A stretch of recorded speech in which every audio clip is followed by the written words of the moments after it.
একজন ব্যবসায়ীর একটা ছোট্ট কথা এক ভিক্ষুকের জীবন পাল্টে দিয়েছিল। প্রিয় দর্শক, ব্যবসায়ী শুধু সে ভিক্ষুককে বলেছিল, তুমি হুইল চেয়ারে আছো, কিন্তু তোমার হাত, তোমার মাথা, বুদ্ধি, এই শক্তিগুলো ব্যবহার করেও অনেক কিছু তুমি করতে পারো। প্রিয় দর্শক, এই একটা কথা কিভাবে ভিক্ষুককে চেঞ্জ করে দিল, এই পুরো ঘটনাটা জানলে আপনি অবাক হয়ে যাবেন। ঘটনা শুরু হয় তুরস্কের ইস্তাম্বুলের একটা রেল স্টেশনে। এক ভিক্ষুক হুইল চেয়ারে বসে ভিক্ষা করত। প্রতিদিন সে ট্রেনে আসা যাত্রীদের কাছ থেকে হাত পেতে কিছু খাবার অথবা অর্থের ব্যবস্থা করত। সে মনে করত ভিক্ষা ছাড়া তার বেঁচে থাকার আর কোনো উপায় নেই। একদিন সে ট্রেনে বসা এক ধনী ব্যক্তিকে দেখে মনে মনে ভাবল, নিশ্চয়ই এই মানুষটি অনেক বড় লোক, যদি তার কাছে ভিক্ষা চাই সে আমাকে বেশি টাকা দেবে। তো অবশেষে সেই ধনী মানুষের কাছে গিয়ে সে ভিক্ষা চাইল এবং তিনি উত্তরে বললেন, তুমি কি শুধু মানুষদের থেকে চাও? কখনো কি কাউকে বিনিময়ে কিছু দিয়েছ? ভিক্ষুক বিস্ময়ের সাথে বলল, কেন জনাব, আপনি কি দেখতে পাচ্ছেন না আমি হুইল চেয়ারে বসে আছি, আমি অক্ষম, আমি কিভাবে অন্যদের কিছু দিব? দেওয়ার সামর্থ্য থাকলে তো অবশ্যই দিতাম। ধনী ব্যক্তি বললেন, কিন্তু এই হুইল চেয়ারে থাকা অবস্থায়ও তোমার ব্রেন কাজ করছে, তুমি আমার প্রশ্নের উত্তর ব্রেন খাটিয়ে দিতে পারছো, হাতগুলো নাড়াতে পারছো, কথা বলতে পারছো, কাজেই তুমি তোমার এই শক্তিগুলো ব্যবহার করে কিছু না কিছু তো দিতেই পারো, শুধু চাওয়া নয়, তোমার দেওয়া উচিত। এরপর সেই ধনী ব্যক্তি ট্রেন থেকে নেমে চলে গেলেন। কিন্তু ভিক্ষুক তার কথা ভেবে সারা রাত পার করে দিল। সে ভাবতে লাগলো, এতদিন কেউ আমাকে এমন কথা বলেনি, আমি সত্যি কি কেবল চেয়ে যাব? না, আমিও তো চাইলে কিছু দিতে পারি। মানে আসলে সেই ভিক্ষুকের অন্তরে নিজে থেকে কিছু করার অনুপ্রেরণা ছিল, কিন্তু সে সব সময় ভাবত, আমার দুটো পা নেই, আমার পক্ষে তো ভিক্ষা ছাড়া আর কিছুই করা সম্ভব নয়। কিন্তু সে ব্যবসায়ী তাকে স্মরণ করিয়ে দিল, পা না থাকলেও তোমার ব্রেন কাজ করছে এবং তুমি খুব সুন্দর করে কথা গুছিয়ে উত্তর দিতে পারছো, কাজে এই শক্তিটা দিয়েও অনেক কিছু করা যায়। ব্যাস, ভিক্ষুকের অন্তরে চিন্তার জগতে নতুন খেলা শুরু হলো। 2 দিন ধরে সে সেই প্রশ্নের উত্তর খুঁজে বেড়ালো। একসময় তার চোখ পড়ল স্টেশনের পাশের কিছু ফুল গাছে, যেখানে প্রচুর ফুল ফুটেছিল। তখন তার মনে হলো, আমি যদি ভিক্ষার পরিবর্তে মানুষের হাতে একটি করে ফুল দেই তাহলে কেমন হয়। সে কিছু ফুল সংগ্রহ করলো এবং ট্রেনে উঠল। এবার যখনই কেউ তাকে কিছু দিত, সে প্রতিদান হিসাবে একটি করে ফুল দিত। ফলস্বরূপ মানুষ খুশি হয়ে আরও বেশি দান করতে লাগলো। কিছুদিনের মধ্যেই সে বুঝতে পারল তার আয়ের পরিমাণ বেড়ে গেছে, কারণ মানুষ এখন তাকে ভিক্ষুক নয়, বরং একজন ফুল বিক্রেতা হিসাবে দেখছে। আর ফুল এমন একটা বস্তু যার প্রতি মানুষের আবেগ এবং ভালোবাসা কাজ করে। এবার দেখুন, এই মাজুর ব্যক্তিটি সে ছোট ব্যবসা ধীরে ধীরে বড় করতে লাগলো। সে খুবই সুন্দর করে গুছিয়ে কথা বলতে পারত।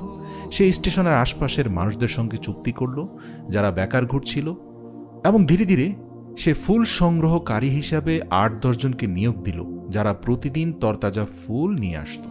আবার বিক্রি করার জন্য সে একটা মার্কেটিং ডিপার্টমেন্ট করলো, এরাও ভিক্ষুক এবং ভবগুরুদের মধ্য থেকে নিয়ে আসলো, সেখানেও 10-12 জন থাকলো।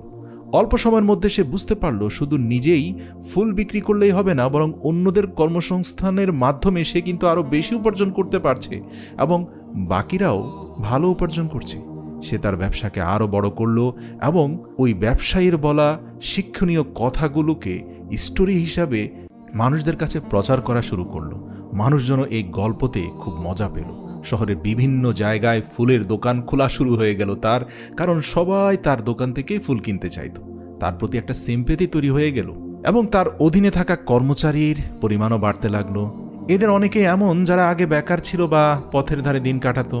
এখন তার অধীনে শতাধিক কর্মচারী কাজ করছে, যারা ফুল সংগ্রহ, প্রক্রিয়াজাতকরণ এবং বিক্রির কাজে নিযুক্ত। তার প্রতিষ্ঠানের কারণে অনেক অসহায় মানুষ স্বাবলম্বী হয়েছে। একদিন সেই ধনী ব্যক্তি তার শহরের সবচেয়ে বড় ফুলের দোকানে এলেন স্ত্রীকে বিবাহ বার্ষিকীতে ফুল উপহার দিবেন সেজন্য। এসেই দোকানের মালিকের সঙ্গে দেখা হয়ে গেল।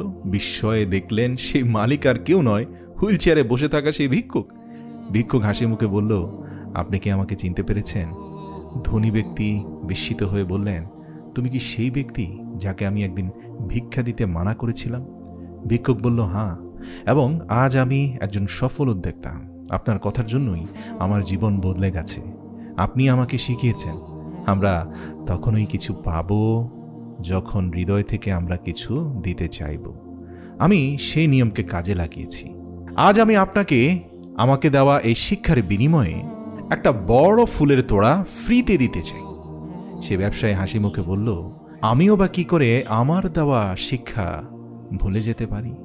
কাজেই আমাকে তুমি ফ্রিতে যা দিবে তার বিনিময়েও আমি তোমাকে কিছু না কিছু অবশ্যই দেব। এরপর সে ব্যবসায়ী তার ভিজিটিং কার্ড দিয়ে দিল এবং বলল, তুমি আমার সাথে যোগাযোগ করবে, আমরা দুজনে মিলে ভবিষ্যতে ব্যবসায়িক পার্টনারশিপে কাজ করব। এই গল্পটি আমাদের জীবনের জন্য অনেক মূল্যবান শিক্ষা দেয়। এক নম্বর হচ্ছে, আল্লাহ তাআলা পবিত্র কোরআনে সূরা সাবাতে বলেন, তোমরা যা কিছু ব্যয় করো আল্লাহ তা পরিপূর্ণরূপে তোমাদের ফেরত দেবেন।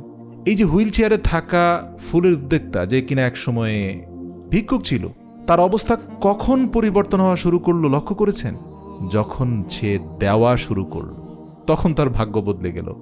এর জন্য সূরা সাবার এই কথাটা সত্য, আপনাকেও দেওয়া শুরু করতে হবে, তাহলেই আপনার ভাগ্য বদলে যাবে। রাসূল সাল্লাল্লাহু আলাইহি সাল্লাম বলেছেন, উত্তম উপার্জন হলো নিজের হাতের পরিশ্রমের মাধ্যমে উপার্জিত সম্পদ। ভিক্ষুক যখন পরিশ্রমের মাধ্যমে অর্থ উপার্জন শুরু করলো, তখন সে সম্মান পেল এবং সফল হলো। এছাড়াও আল্লাহ তাআলা বলেন, নিশ্চয়ই আল্লাহ তার অবস্থা পরিবর্তন করেন না যারা নিজের অবস্থা পরিবর্তন করে না। সূরা রাদ আয়াত নম্বর 11। যদি আমরা আমাদের চিন্তাকে পরিবর্তন করি এবং নিজের মূল্য উপলব্ধি করি, তাহলে আমাদের জীবনে বড় পরিবর্তন আসবে। এই ঘটনা থেকে আমরা বুঝতে পারি, যদি তুমি কিছু পেতে চাও তাহলে আগে কিছু দাও। ইসলামের শিক্ষা অনুযায়ী সম্পদের প্রকৃত মালিক আল্লাহ। আমাদের যা কিছু আছে তা যদি আমরা অপরের কল্যাণে ব্যয় করি, তবে আল্লাহ আমাদের দ্বিগুণ, 3 গুণ, 10 গুণ রিজিক বৃদ্ধি করবেন। অতএব নিজের চিন্তাকে বড় করো, দানের হাত প্রসারিত করো এবং আল্লাহর উপর ভরসা রাখো। ইনশাআল্লাহ সফলতা তোমার দরগড়ায় আসবে। আল্লাহ আমাদের সবাইকে হালাল পথে উপার্জন এবং দানের মাধ্যমে আমাদের জীবন গঠনের তৌফিক দান করুন। আমিন।